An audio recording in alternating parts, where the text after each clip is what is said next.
Hola, ¿qué tal? Nosotros somos Juntos Podemos Ver. Yo soy Rodrigo Vargas y el día de hoy vamos a continuar con la parte número 66 del libro Maestría de Robert Greene. Démosle. 6.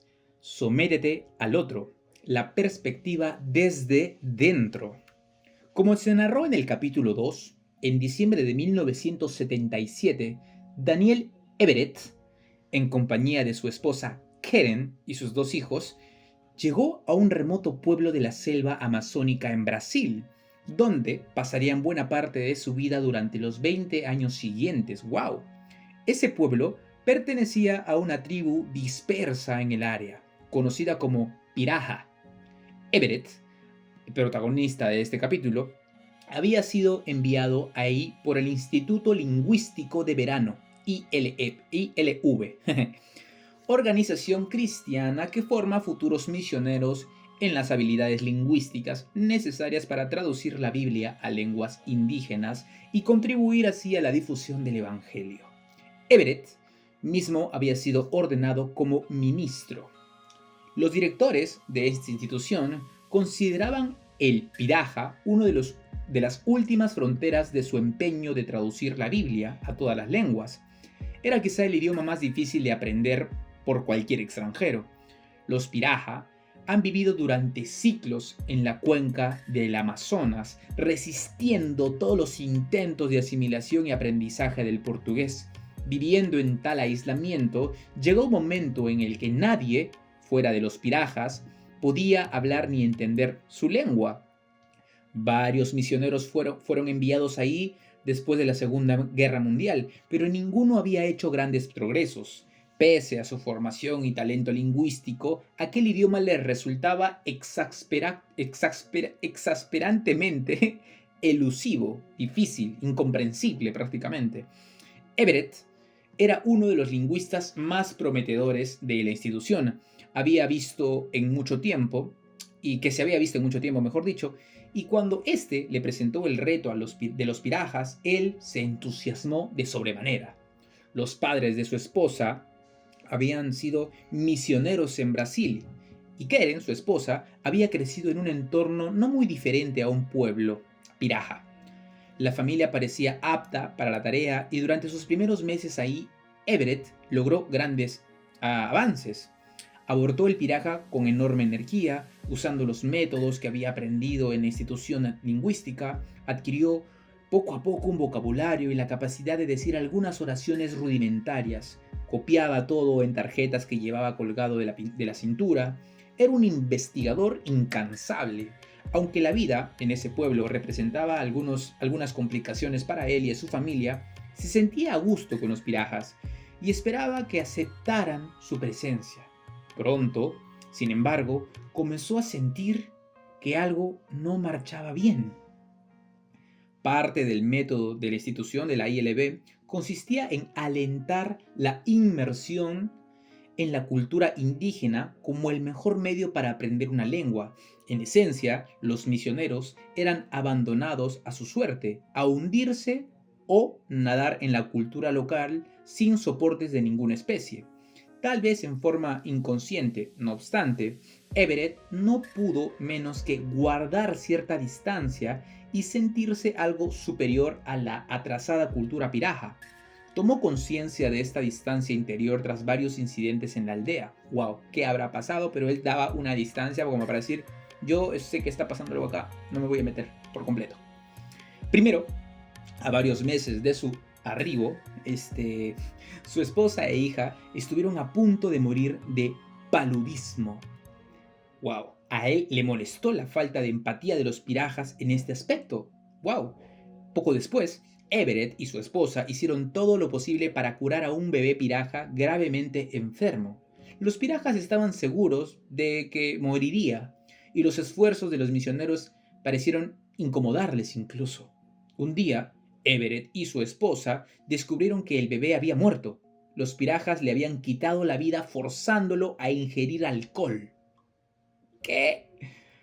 Aunque el trato de racionalizar este hecho no pudo sino sentir cierta repugnancia, evidentemente, en otra ocasión y sin razón aparente, un grupo de pirajas se emborracharon y fueron a buscarlo para matarlo. Él logró escapar a la amenaza, que no tuvo consecuencias, pero esto lo hizo preocuparse por la seguridad de su familia.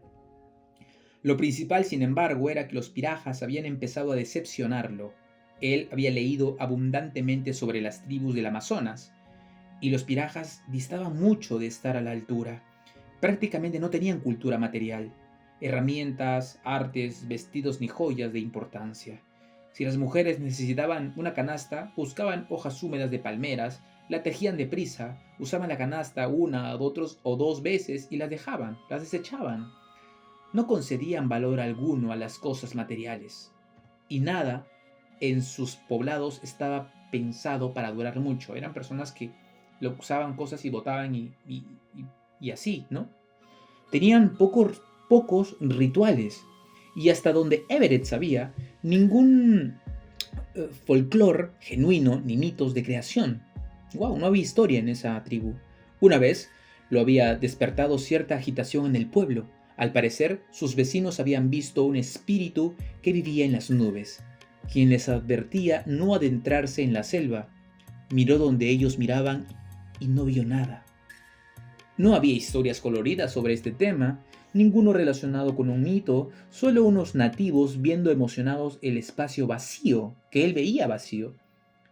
Le parecieron Boy Scouts en un campamento, o un grupo de hippies, una tribu de que de alguna manera había perdido su cultura. Dijeron, él estaba desconcertado de esta tribu, ¿no? De los famosos, no acuerdo su nombre, de los famosos Piraja.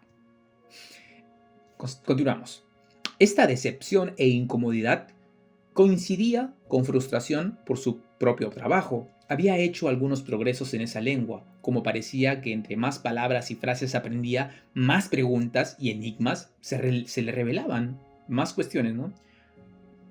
Cuando creía haber dominado una expresión particular, descubría que significaba otra cosa, o algo más amplio de lo que él había imaginado. Veía que los niños aprendían muy fácil ese idioma, pero para él, pese a que vivir entre ellos, pareciera estar afuera de su alcance. Un día experimentó el que más tarde resultaría ser un momento decisivo. El techo de la paja de la choza de su familia tenía que ser reemplazado, y Everett decidió enlistar a algunos lugareños en el proyecto. Aunque creía haberse integrado a su vida, jamás se había aventurado a introducirse muy lejos en la selva circundante con los pirajas. No entraba a selva profunda. Finalmente, en esta ocasión, iría más lejos que nunca para reunir los materiales necesarios para el techo de su casa. De pronto, durante este viaje, durante su viaje, vio un lado de ellos completamente distinto de los pirajas. Mientras zapateaba y se abría rudo paso por los arbustos, los pirajas parecían deslizarse en la espesa selva sin ser tocados por una sola rama. No pudo seguirles el paso, así que se detuvo a descansar. A la distancia oyó entonces sonidos extraños. Los pirajas hablaban entre sí, pero sus palabras se convertían de alguna manera en silbidos. Se dio cuenta de que en la jungla ellos usaban esa otra forma de comunicación, la cual no se diferenciaba del zumbido de la selva. Era una maravillosa manera de hablar sin llamar la atención y debe haber sido de gran utilidad para la caza. Hablar silbando y como pajarito sonaba, ¿no? Dio en acompañarlos entonces en subsecuentes incursiones en la selva, y su respeto por ellos aumentó. Ellos oían y veían cosas que él no percibía en absoluto: animales peligrosos, signos de algo raro o sospechoso. Ocasionalmente llovía sin que fuera la temporada de lluvias, y en la jungla ellos tenían un sexto sentido para el clima y sabían si se acercaba un aguacero horas antes de que comenzara. Incluso estas personas podían predecir la llegada de una aeronave con varias horas de anticipación, aunque él nunca supo cómo lo hacían. Podían identificar varias plantas y sus posibles propiedades curativas, y conocían cada centímetro de la selva. Si veían burbujas u ondas en el río, sabían al instante si el movimiento se debía a una piedra o a un animal peligroso que acechara bajo la superficie. Poseían un dominio de su entorno que él no había notado viéndolos en la aldea. Y al tomar conciencia de esto, comenzó a entender que su vida y cultura, que a primera vista les había parecido pobres para nuestros estándares, en realidad eran sumamente ricas. Wow, tenían habilidades sobrenaturales. En el curso de cientos de años, los pirajas se habían adaptado a un modo de vida perfectamente armónico, con las toscas circunstancias de su medio. Al recordar los incidentes que le habían inquietado, Everett pudo verlos entonces bajo una nueva luz, bajo una nueva perspectiva. Viviendo tan cerca de la muerte todos los días, la selva estaba llena de peligros y enfermedades evidentemente, había desarrollado una actitud estoica.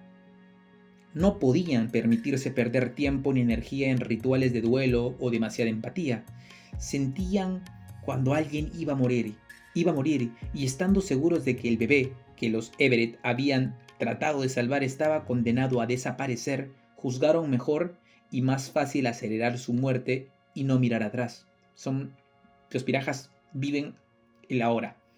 Los nativos que habían querido matar a Daniel habían oído decir que a él no le gustaba que bebieran.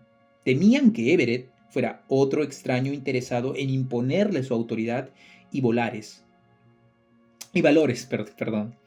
Tenían razón para actuar como lo hacían, pero solo con el tiempo él pudo verlos claramente. Amplió así su participación en la vida de los pirajas a otros aspectos, excursiones de caza y pesca, recolecciones de raíces y verduras en los campos, etcétera, etcétera. Su familia y él compartían comidas e interactuaban con ellos lo más posible, y fue así como él se sumergió poco a poco en su cultura. Y aunque no se notó de inmediato, esto también obró un cambio en el aprendizaje de su lengua. Esto comenzó a ocurrir en forma más natural, menos derivado del trabajo incansable de un investigador de campo y más desde dentro, del simple hecho de vivir dentro de su cultura. Everett comenzó a pensar como un piraja, a prever las reacciones de los nativos a los que un occidental de visita iba a pedirles.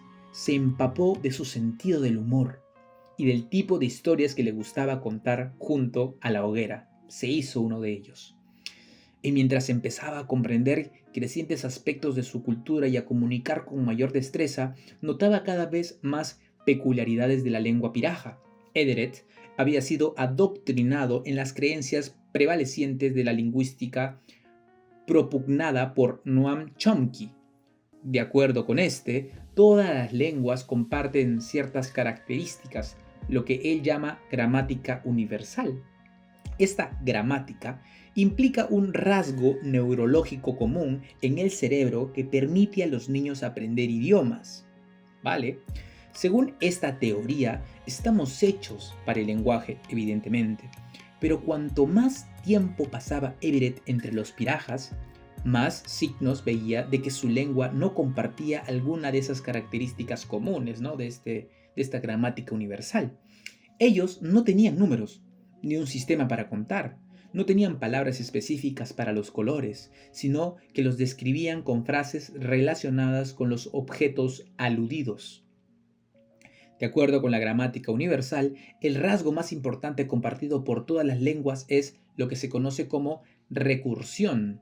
Recursión, la inserción de frases dentro de frases que concede al lenguaje un potencial casi infinito para relatar experiencias. Un ejemplo sería, por ejemplo, el alimento que comes huele bien. Everett no encontraba la menor evidencia de recursión en el piraja. Sus hablantes expresaban esa clase de ideas en frases afirmativas simples como está comiendo alimento, esa comida huele bien.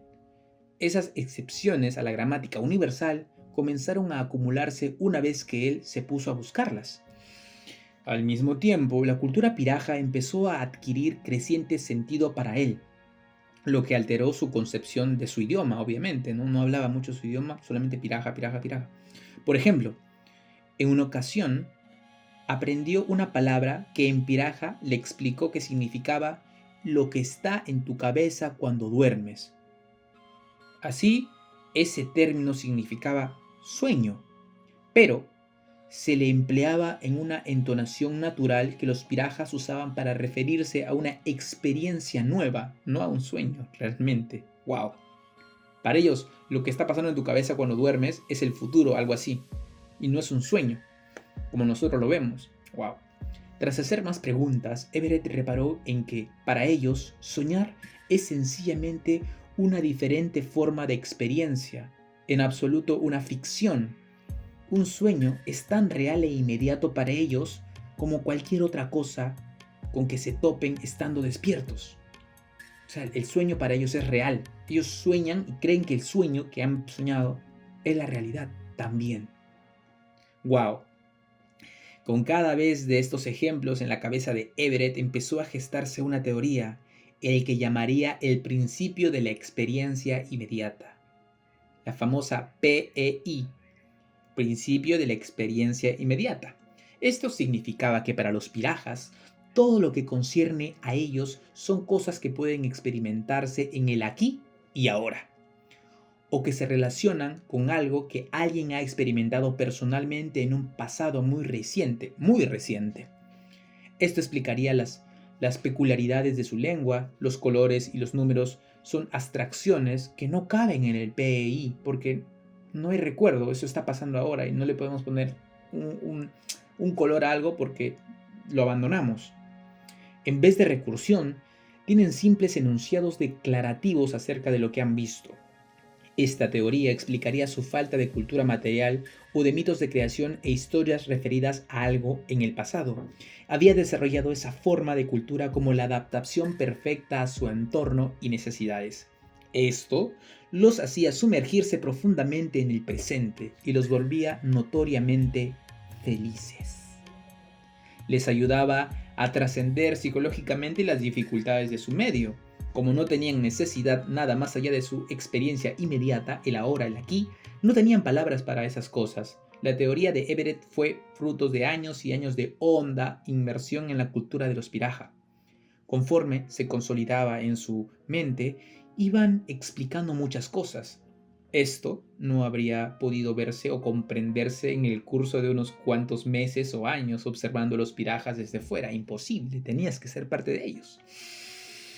La conclusión que Everett obtuvo de esto, lo cual provocaría gran controversia en el campo de la lingüística, es que la cultura cumple un importante papel en el desarrollo de la lengua y que las lenguas son más diferentes de lo que creíamos.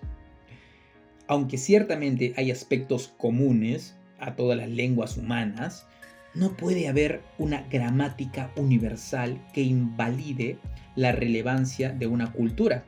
Tal conclusión, determinó Everett, solo puede resultar de años de intenso trabajo en el campo. Quienes hacen suposiciones desde lejos, con base en teorías universales, no ven el panorama, o sea, lo ven desde tan lejos que no están adentro comiendo, que no están adentro disfrutando de la cultura piraja. Hace falta mucho tiempo y esfuerzo para ver las diferencias, para participar en una cultura. Y como es muy difícil percibir estas diferencias, la cultura no ha recibido la importancia que merece como una de las fuerzas modeladoras primarias de la lengua y nuestro modo de experimentar el mundo. Cuando más se sumergía Everett en la cultura piraja, más lo cambiaba esta. No solo se desencantó de la forma descendiente de investigación en lingüística y las ideas que esto produce, sino también de su trabajo como misionero. Ambos eran intentos de imponer a los pirajas ideas y valores ajenos. Cabía imaginar entonces que la difusión del Evangelio y la conversión de los pirajas al cristianismo arruinarían por completo su cultura, la cual se había acomodado perfectamente a sus circunstancias y los hacía tan felices. Eran animales que vivían el presente. ¿Para qué meterle la lengua? Con estas ideas, Everett perdió su fe en el cristianismo y al final dejó la iglesia. Habiendo conocido una cultura extraña desde dentro, ya no podía aceptar la superioridad de una creencia o sistema de valores particular. Sostener una opinión así, determinó, es meramente una ilusión resultante de permanecer en el exterior. Claro, si tenía ese pensamiento ya lo alejaba de ellos, de su cultura, y eso es lo que él no quería sumergirse más. Importante, importantísimo. Bien, Entendamos, para muchos investigadores, en circunstancias similares a la de Daniel Everett, la reacción natural es confiar en las habilidades y conceptos aprendidos para efectos de sus investigaciones. Esto significaría estudiar el Piraja tan atentamente como Everett lo hizo al principio, tomando muchos apuntes y tratando de hacer caber esta cultura extraña en el marco ya diseñado por las teorías prevalecientes de la lingüística y la antropología.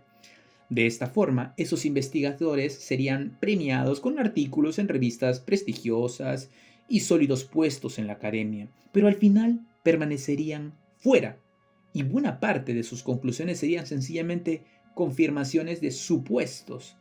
La abundante información que Everett descubrió sobre la lengua y la cultura de los pirajas habría quedado inadvertida. Imagina con qué frecuencia no habrá ocurrido esto en el pasado y sigue sucediendo ahora, y cómo muchos secretos de culturas indígenas se han perdido a causa de este método de quien ve las cosas desde fuera.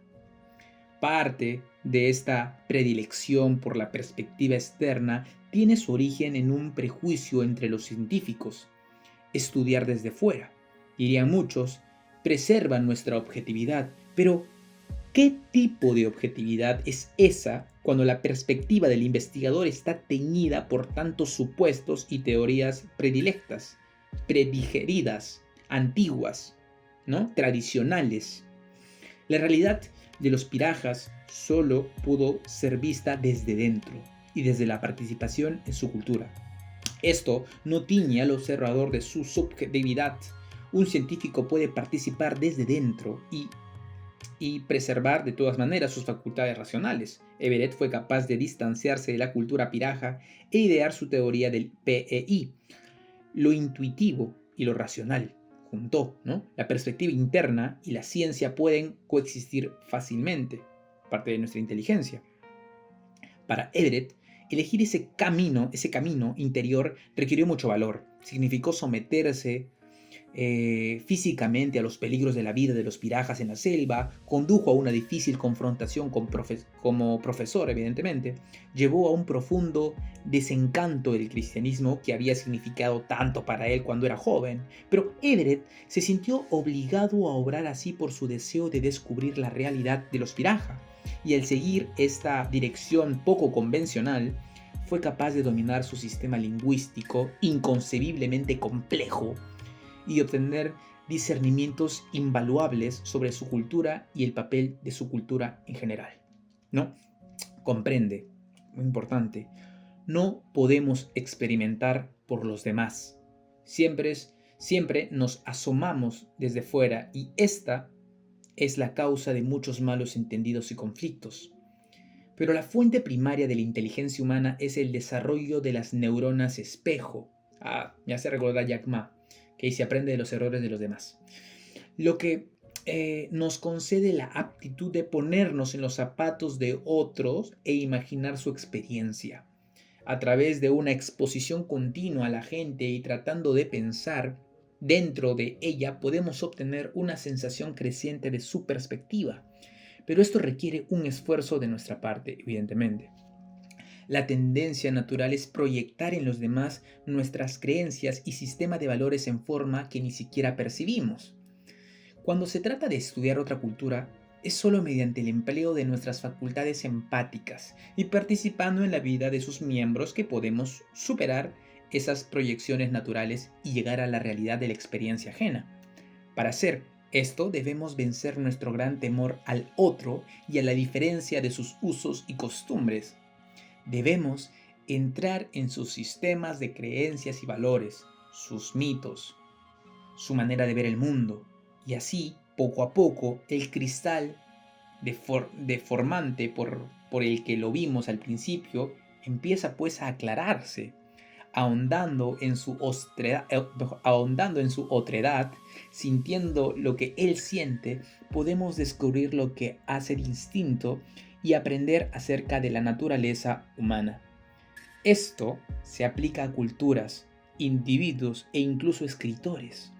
Como una vez escribió Nietzsche: tan pronto como te sientas contra mí, has dejado de comprender mi posición. y por tanto mis argumentos tienes que ser víctima de la misma pasión. Esto es muy bonito, lo voy a repetir. Tan pronto como te sientas contra mí, has dejado de comprender mi posición y por tanto mis argumentos tienes que ser víctima de la misma pasión. Lo que está tratando de decir desde mi punto de vista, espero no equivocarme, es que a veces nos ponemos en un lado, en un conflicto, y creo que lo mejor es ponerte arriba. Una vez que tú te pones en un bando, vas a ver las ideas de la otra persona como malas, negativas y todo. Vas a verlas como eso, ¿no? Cualquier argumento, por más bueno que tenga una parte, lo vas a ver desde la otra perspectiva y lo vas a ver como negativo. Lo correcto es ponerte siempre arriba, invertirte en el conflicto y solucionarlo desde dentro, pero siempre con una perspectiva para ambos